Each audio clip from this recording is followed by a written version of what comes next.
With கோமாளியில் Priyanka செஞ்ச இந்த dish Andhra style கத்திரிக்காய் புளிக்குழம்பு.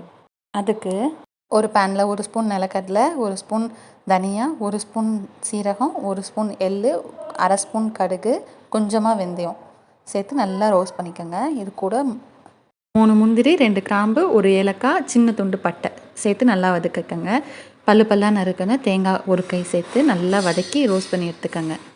சின்னதாக வெங்காயம், 1 தக்காளி, 1 மிளகாய், 3 பல் பூண்டு, 1 சின்ன துண்டு இஞ்சி சேர்த்து வறுத்து வச்சையும் சேர்த்து 1 ஸ்பூன் மஞ்சள்தூள், 1 ஸ்பூன் சாம்பார் தூள், உப்பு சேர்த்து நல்லா அரைச்சி எடுத்துக்கலாம். கட் பண்ண கத்திரிக்காயில் இதை ஸ்டஃப் பண்ணி எடுத்துக்கலாம். கட் பண்ண கத்திரிக்காயை 2 ஸ்பூன் எண்ணெய் சேர்த்து கடுகு சீரகம் போட்டு தாளித்து அதை இதில் சாட்டே பண்ணிக்கலாம். நல்லா சாஃப்டாக வெந்து வர வரைக்கும் அதை நல்லா வதக்கி எடுத்துக்கோங்க. அரைச்சி வச்ச பேஸ்ட்டோட 1/2 டம்ளர் தண்ணி சேர்த்து இதோட ஆட் பண்ணி நல்லா கொதிக்க விட்டு இறக்குங்க. லாஸ்ட்டாக கொத்தமல்லி சேர்த்து இறக்குனீங்கன்னா சூப்பராக இருக்கும் ஆந்திரா ஸ்டைல் கத்திரிக்காய் புளிக்குழம்பு. டேஸ்ட் பண்ணி பாருங்கள். ட்ரை பண்ணி பார்த்துட்டு எப்படி இருந்ததுன்னு சொல்லுங்கள். Stay tune.